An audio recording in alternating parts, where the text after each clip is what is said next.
Microphone check. Good afternoon, everyone. How are you all doing today? Doing well? Can you hear me in the back? Great. Wonderful. Thank you all for being here. We have a really nice turnout. There's some space up front if you'd like to join us. Please grab some food if you haven't already. So grateful to all of you for being at our third What Matters to Me and Why of this semester, our 15-year anniversary, as we feature Ginger Clark. And please join us next month for our last What Matters to Me and Why with Laura Baker. Really grateful to Ginger for being here. She is, in addition to her many roles on campus, she's also the Academic Senate President this year. It's been a very busy year for her. And I also serve with her on the Provost's Task Force for Diversity, Equity, and Inclusion. So I've really enjoyed getting to know her this year and really impressed with everything she's been able to do as one of our really important university leaders this year. So I'm grateful to her for taking time out of her busy schedule to be with us today. Before we get into today's presentation, I just want to quickly plug a few upcoming events that you all might be interested in.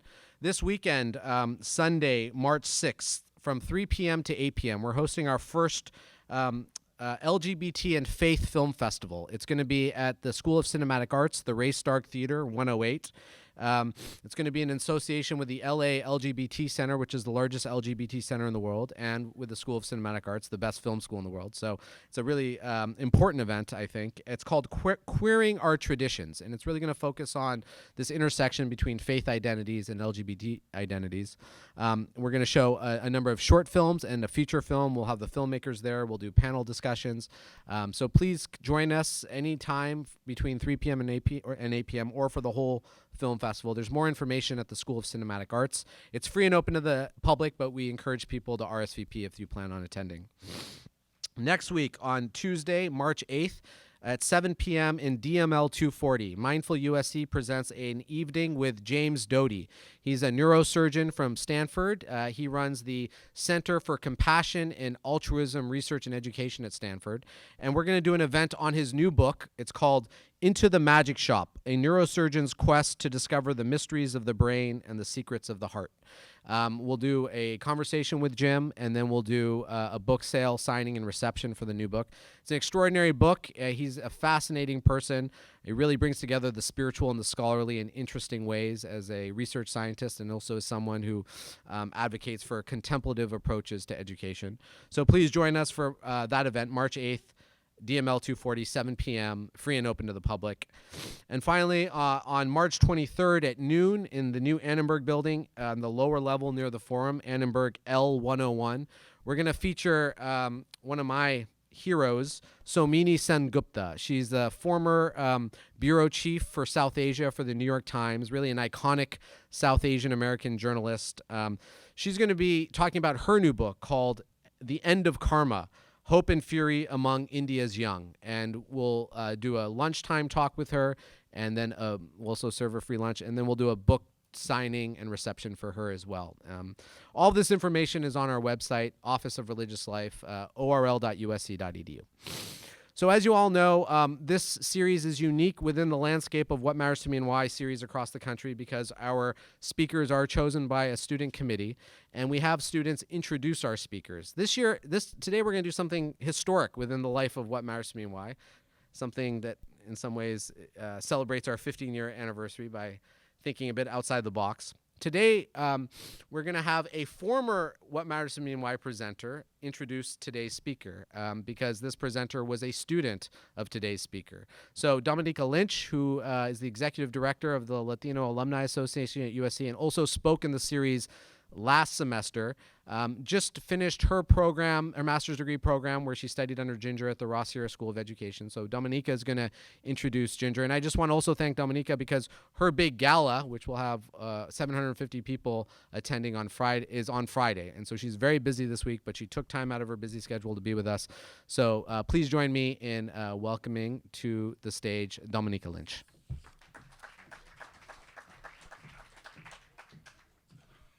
I first met Ginger Clark the summer of 2010 when I was first admitted into the Marriage and Family Therapy program. When I walked into that office, it was like sunshine. She immediately made me feel welcome and was there. And whenever I talked to her, she would look at me intently. I felt like I was the most important person in that room and that something I would say was going to reveal to her some secret that really mattered. And I so appreciated that. And I tell you that when we were in class, she was also so committed ensuring that her students would be the most competent therapists out there in the field. Although I got to tell you, she did break it to us, though. But yes, the bad news is you are indeed screwed up, and this is why you have selected this field. But do not worry, because 80% of therapists are really messed up anyway, but it really comes in handy when they're dealing with their clients. So that was a little sense of relief for us. She was also committed to having fun. If she was going to read all those papers, then she was also going to have fun with the presentations.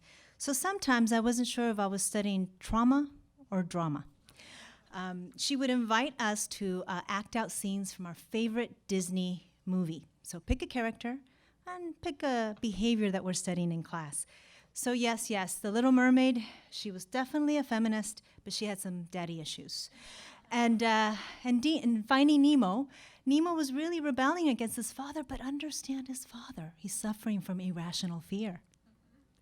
Ginger is a committed mother and wife, an activist, a pioneer at USC. She's the first PhD non-tenured faculty who heads the academic senate. She's a beloved colleague. She's a sister friend. Ladies and gentlemen, please welcome Ginger Clark.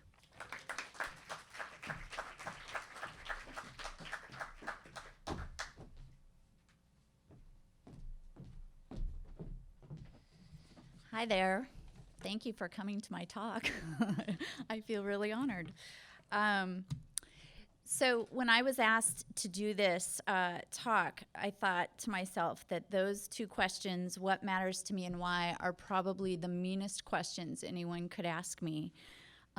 Those questions are torturous for me. And the reason is because for me, everything matters. I have a very difficult time choosing my battles, choosing things that I really care about. I've got my kids, I've got my family, I've got my friends, there's Lenny Kravitz, there's Game of Thrones, there's social justice and feminism, and I have a hard time prioritizing what really matters to me. I'm one of those people who feels very deeply. I connect and bond with people very strongly, and I believe in things very fervently. I'm also a slave to hyperbole. But I actually would have made a very good zealot, I think. My heart lives outside my chest, and there are benefits to that. The joy that I feel with my twins electrifies me, and I'm able to live in the moment and in my body, sometimes more than other people are. I have really strong, lifelong friendships. But there's a downside to having the heart outside the body, and one of those is that people find it difficult to take you seriously when you feel very strongly about everything. And your heart gets broken a lot when you overinvest in too many things, which is why I needed to learn how to make things not matter quite so much to me, and I'll say more about that later. So when you couple this strong kind of emotional presence in the world along with a natural curiosity about why am I here and does anything really matter, you're going to be left with a little touch of the depression, because what if I don't matter? And what if nothing matters? And you're also going to be left with a little dose of anxiety, because what if it does matter, and what if I don't figure out what it is that I'm supposed to pay attention to that matters? So all I can say that is, for me as a kid growing up, trying to shoulder these questions, thank God for religion. I wouldn't say that I grew up with religion. I grew up more religion adjacent. My father's family was Baptist. My mother's family was Methodist. But both of my parents wanted us to sort of explore our own spiritual path, and so they let us go to a number of different churches with grandparents and aunts and uncles and cousins and friends. And I'm thinking back, realizing they never went with us, so I think that was actually some of their childcare plan. But for a kid who's not used to some religious practices, it was a little disconcerting going to an evangelical church and seeing people speak in tongues for the first time. It because I wasn't raised in any particular religion, it was really interesting for me to kind of see all of the different practices. But eventually, as with all preteens, it was my friends who made the decision for me. So they are the ones that brought me to God. They were very involved in this very strong, well-established youth group in my town. And that youth group went to, there was a church camp every spring that all the cool kids, weirdly, would go to. And to A, kind of get closer to God, but B, also get away from their parents. And I got to go to that camp. And I don't know what your experience is with teenage co-ed sleepaway church camps, but it wasn't all God all the time. There was love in the air. Twitter-pated might be a better sort of term to describe it, but there was no shortage of sneaking out of cabins to have clandestine meetings at a particular tree for a kiss or 40, followed by an all-cabin meeting for the play-by-play the next day. And I'm not saying that I participated in that ritual. I was a little bit more of a late bloomer. But I just think it's interesting that teenage hormones reign supreme even in God's country. So much of my need to make sense of the world was filled by this youth group and this church that I was involved with as a young person. Because if God had a plan, then I could rest easy, right? That he, and it was a he at the time for me, would make me sort of an essential player in his plan so that even my worst laid plans would be put to some good use in the overall plan. And that gave me peace of mind. It made me feel like I was a part of something bigger than myself, that someone was looking out for me and loved me unconditionally. And that sort of gave me permission to fail and to be who I was. And it made me feel like I knew what I should be doing with my life, that I understood the general rules of engagement. And I felt connected.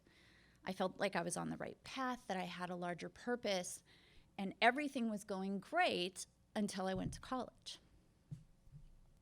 And I don't know how you feel about professors of religious studies, but I think they're saints. I think they should be given tenure upon arrival. I think they should be given big salaries, nicely appointed offices, because the existential crises that they must face with their students semester after semester has got to be exhausting. And I know it was for me, because the truth is, religion classes ruin everything.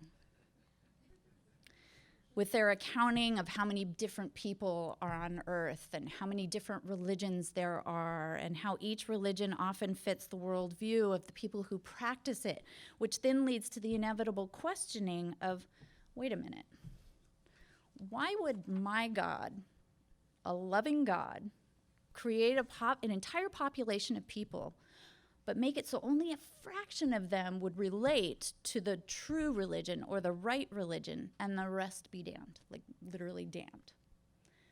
I had a really hard time with that question.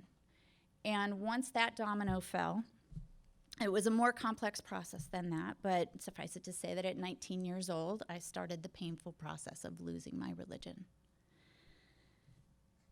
And for a kid who feared chaos and wanted order, who experienced the world in this really vivid, vibrant way, but who needed a framework to make sense of all of that and to keep it contained, the loss of God was devastating to me. And that came at a time when I was trying to figure out who I was and what exactly I wanted to stand for. That was extremely anxiety-provoking for me. Because if God couldn't tell me why I was here or what I was supposed to do, then what? You know another class not to take when you're in an existential crisis? Astronomy. More specifically, the study of astrophysics. That can really send you into a tailspin. Not only does it make me feel stupid, because honestly, when we get to a certain point on the space-time continuum, my brain just stands up, walks out, and goes to the bar. Like it can't wrap around that. But it also makes you feel the kind of small and inconsequential that puts you into a days-long fetal position, soul-crushing anxiety attack. Yay, education.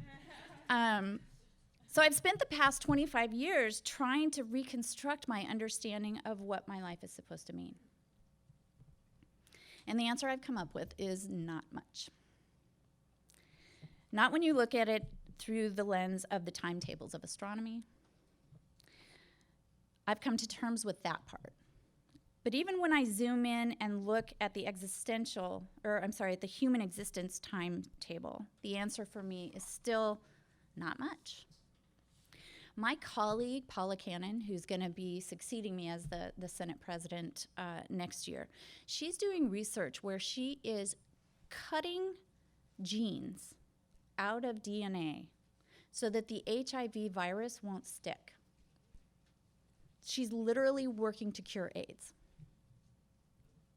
I have another colleague who is central to the creation of Internet 2, which is the network that universities use to share data. I have another dear friend who's working on treating childhood cancer of the eyes. Of the eyes. I work closely with a man who travels the country helping people understand how racism is embedded in our criminal justice system and what we can do to disentangle ourselves from that model. I've been seated next to a scientist who was awarded the National Medal of Science by President Obama. I've met a Nobel Prize winner. These are who Irvin Yalom calls, he's an existential psychology author. These are who he calls big splash people. Their existence changes the world in some measurable way.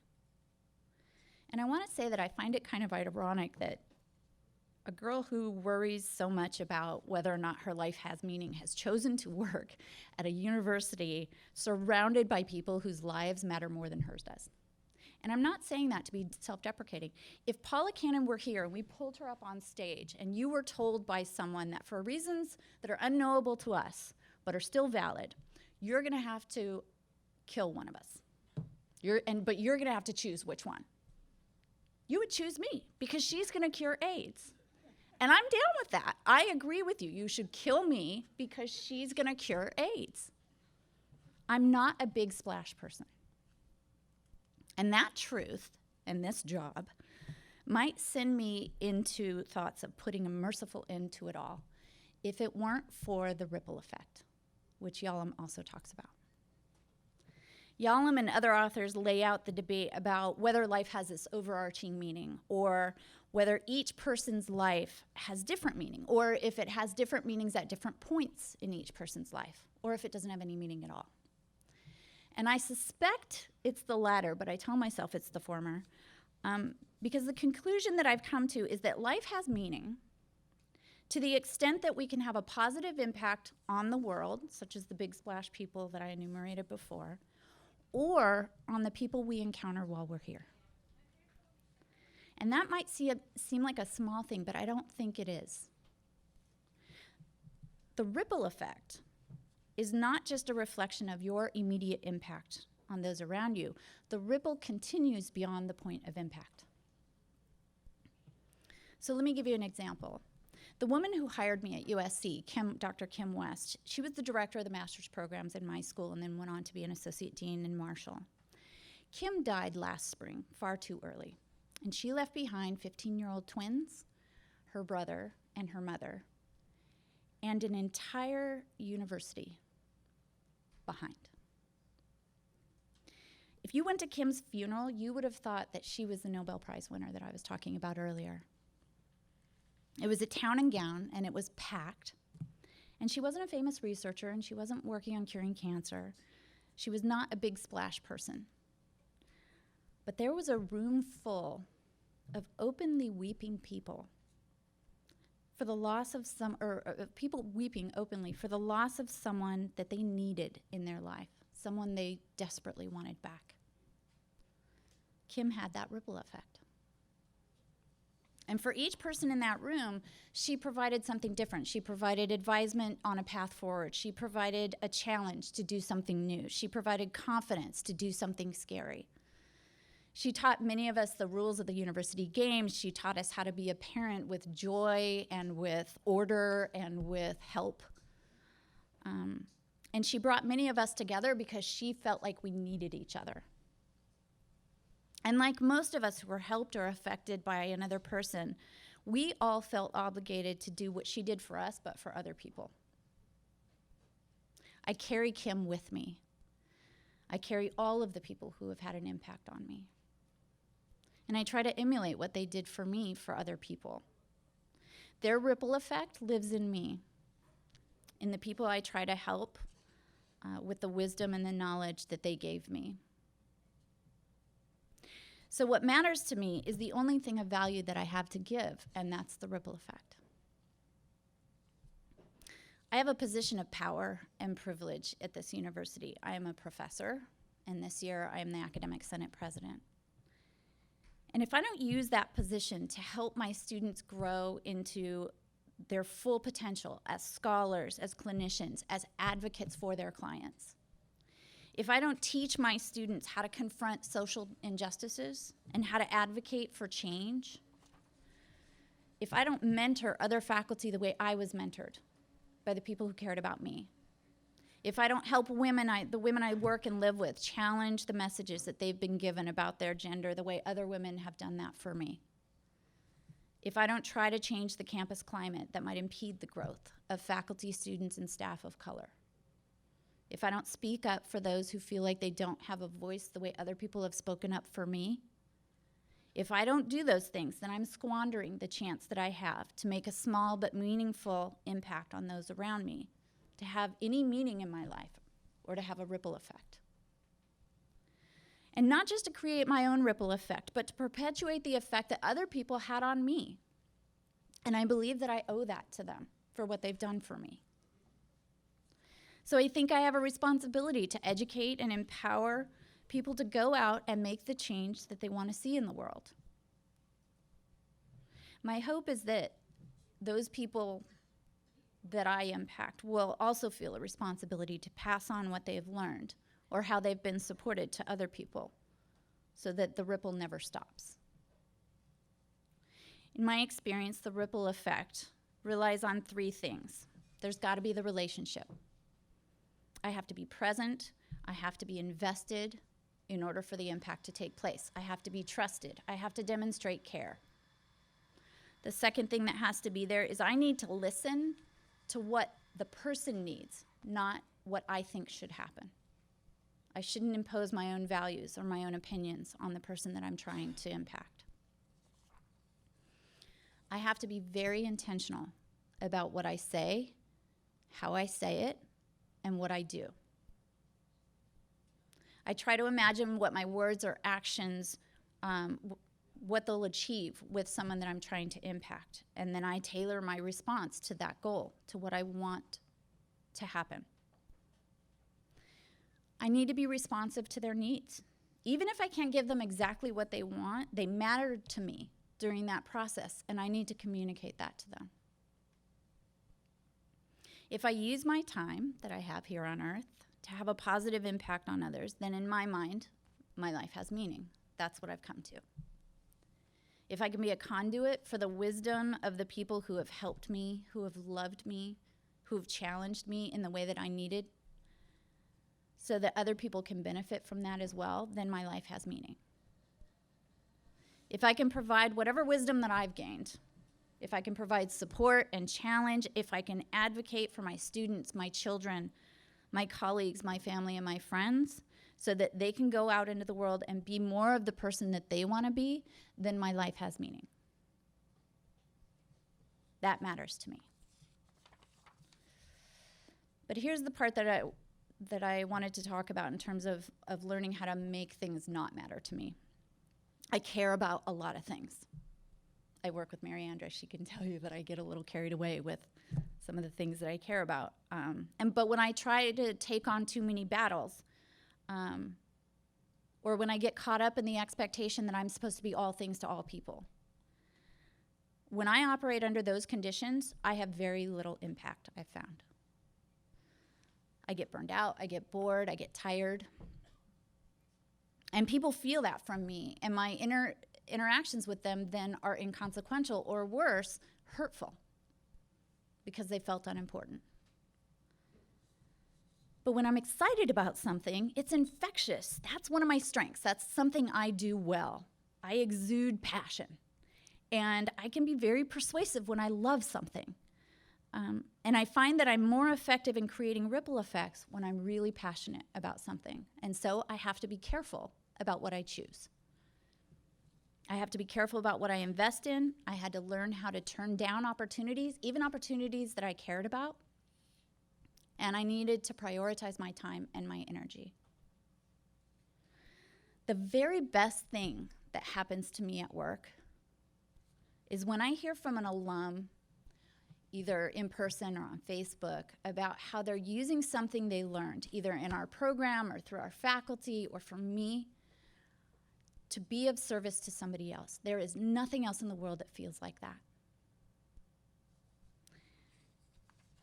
The only thing that's better is seeing the ripple effect play out in my kids. It's only slightly better. As much as I love my work at USC, the ripple effect that I put the most intention and thought into is the one I have with my kids. When I fail them as a parent regularly, because all parents fail their children regularly, I also try to put a tremendous amount of thought into what I want to do right and what I want them to take away from their childhood. And everything that I do is based on what I want them to have in their hearts and in their minds when they grow up to be adults. And my hope is that they will take that forward into their work, their love, and their friendship, and they will continue that ripple forward. Thank you.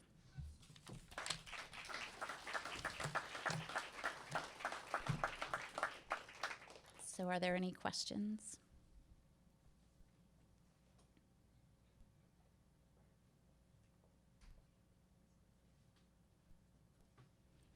Yes.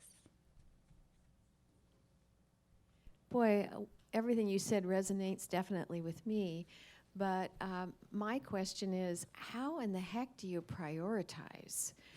That's a difficult thing to do. So what are the steps that you take to get yourself organized and then to pick out the things that you really want to work on? I think the first thing that I look at is my investment in what it is that I want to do. And if I look at the Senate as an example, there are something like 13 or 15 different committees that we have in the Senate. And there are a couple of committees that I've worked with very closely this year because the issues that they were undertaking were extremely personal and important to me. There were other issues that other committees were taking up that I thought were very important, but I didn't have that same connection, that same passion for it. And whenever that happens, I always think that it's better to allow the people who have the passion to take the lead on those things. So I assess whether or not I care about the issue, first of all. And then second of all, I assess whether or not I have the skill, the attitude, the tenacity to do a good job in what it is that I'm undertaking. And if I don't, I again try to find somebody else who can do that work. And I think trying to surround yourself with people who can help you has been really important for me this year, learning how to delegate and learning how to kind of, if not let other people take the lead, if I'm leading something, allowing other people to sort of help me carry the load. So I think those are the ways that I think about prioritizing.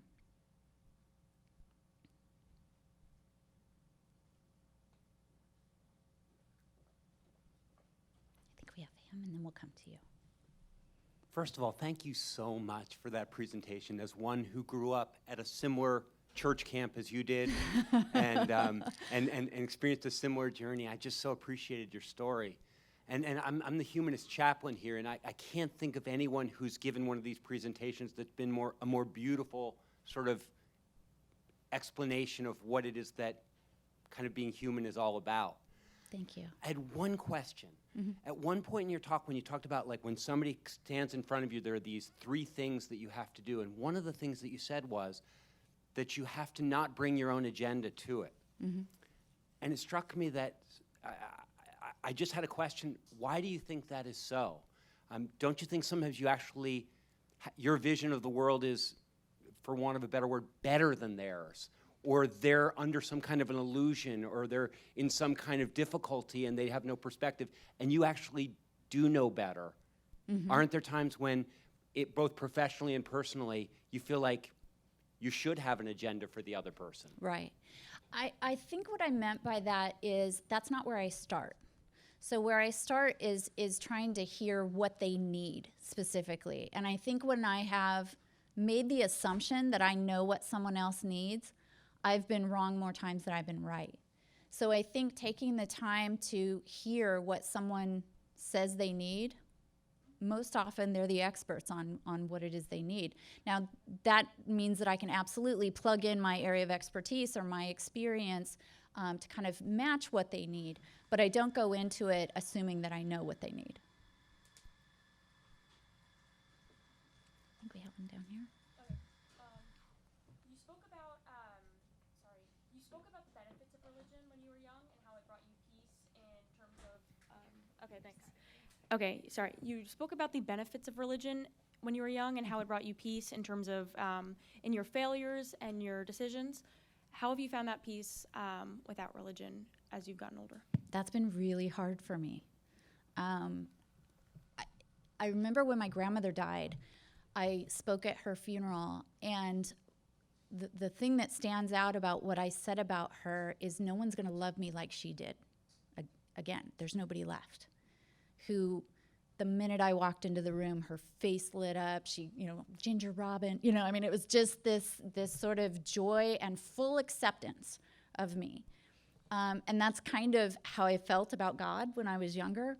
And so not having that has forced me to do a lot more work on self-acceptance, self-compassion. I'm not there yet at all. But I'm better than I was, and I continue to work on it. I'm a therapist, so, that's sort of my field, and so I believe in therapy, and I believe in, kind of practicing cognitive therapy on yourself and self-compassion. And so for me, it's sort of more of a journey. I wouldn't say that I'm good at it, but I'm better than I used to be.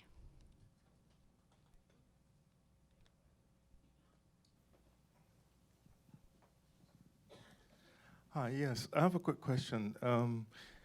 Given the fact that you have 2 young children, it's generally widely accepted, certainly in American culture, that your children's generation, for the most part, will not be as religious as you. Yes. Or they won't grow up with in that kind of environment and understanding. So my question to you is, how do you intend to sort of like reconcile that or grow with it or get them from age 0 to 25 and then they can go and move and do what they want? Right. Our house is not a religious house. What we say is we believe in science. And but I do recognize the lack of structure or peace of mind that sort of puts them in, because they have to grapple with death and what happens after we die. And I can't say that we go to heaven and that we go and we're with our family members and you're never going to be alone. I can't say those things because I don't believe those things anymore. And those are hard conversations to have with them. I'm actually better at teaching them self-compassion and self-care because I've had to be really intentional about that, because we don't have what I had growing up to take solace in. And so I've had to be very, very thoughtful about creating a safe space for them, teaching them coping skills to deal with this, having those hard conversations about death and dying and existential threats and angst and what, that death creates meaning in life, and we need to live every day and we need to appreciate each other every day. So that's kind of how I've dealt with that. Again, I don't think I'm there. I think we're still working on it.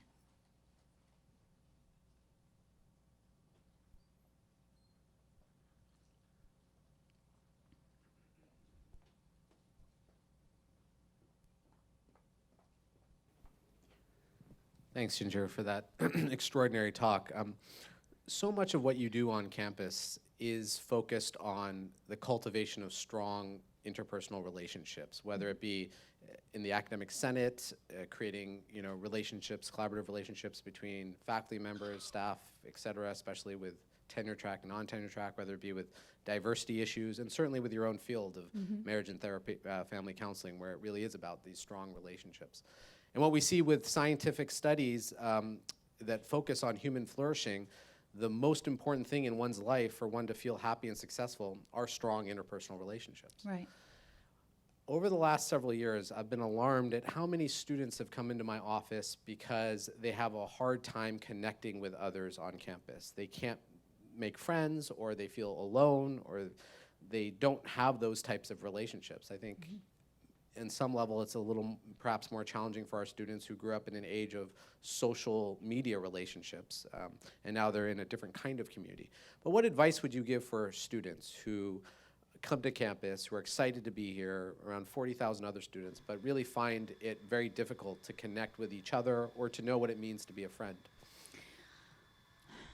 I think the campus has a number of places where there are smaller gatherings, smaller groups that feel less threatening than trying to make friends in a large classroom, or even trying to make friends on a dorm floor. And I think I'm hopeful with the new residential education plan that we will sort of institute some of those spaces a little bit more strategically so that students aren't feeling quite as alone. But I think the recommendation that I would make is to try to seek out whatever club, group, something on campus that you feel even slightly interested in, so that you can make connection with like-minded people in a smaller group setting. And learning how to take risks, learning how to use social skills to introduce yourself to someone, or to sit down at a table and strike up a conversation here, or at some of the other sort of social gathering places on campus. And I would also recommend that those students, seek help in establishing those kinds of skills. So go to the counseling center, come to your office, come to the cultural centers on campus, where we have people who know how to help students through that process.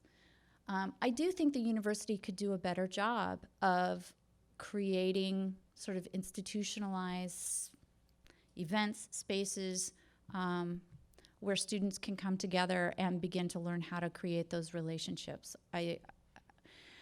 It feels to me like adolescence has been somewhat extended. And I think the university has to adjust to that, and has to recognize that the students who are coming in as freshmen this year are very different than students that are coming in as freshmen 15, 20 years ago. They need our support.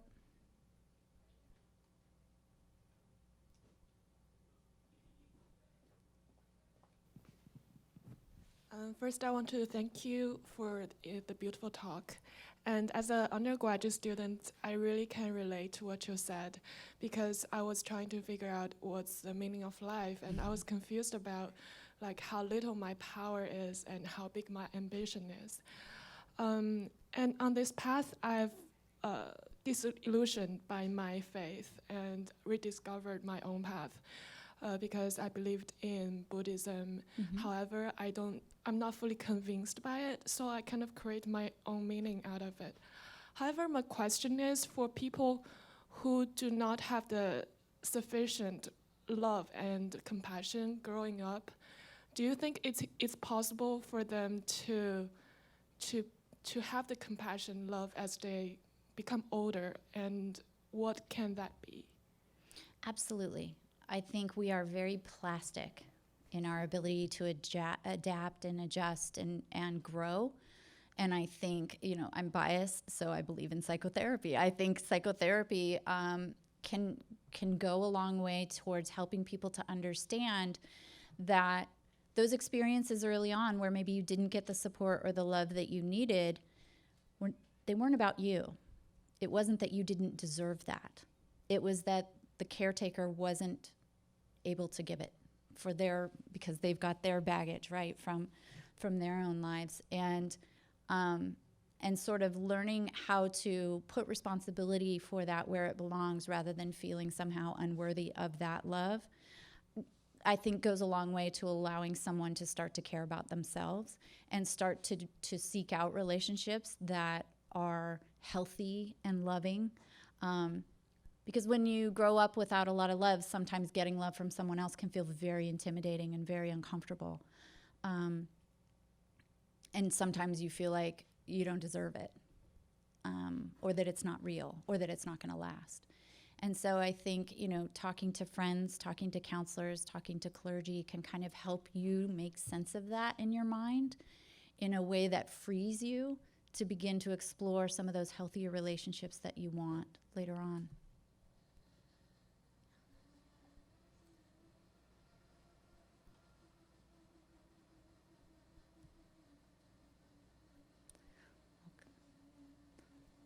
We'll take one more question, and then I'm going to have to run, unfortunately.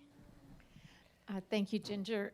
In addition to the ripple effect and empowering people and raising your children, creating a space of grace, what gives you joy? Just when do you forget time and self, and when do you get in the zone? Game of Thrones gives me joy. I love Game of Thrones. I'm listening to it. I listen to audiobooks, so I don't have time to read anymore, so I listen to it in my car. That gives me joy. No, I mean, obviously my kids. I mean, I know you sort of said besides them, but I come home, they are my light every day. Even when they're naked and fussy and, clothes all over the place, even when they have broken every rule, they are my light, and I get joy from that every day. And I really mean it when I say it electrifies. Like, I feel it throughout my body, and it fuels me. It gives me space between me and the world. I think I have amazing friendships. Mary's one of them. Varun's another. Dominica's another. That fill me up. And again, give me reserves in my tank for the times that are more difficult. And Lenny Kravitz gives me joy. So, thank you all very much for having me. I appreciate it.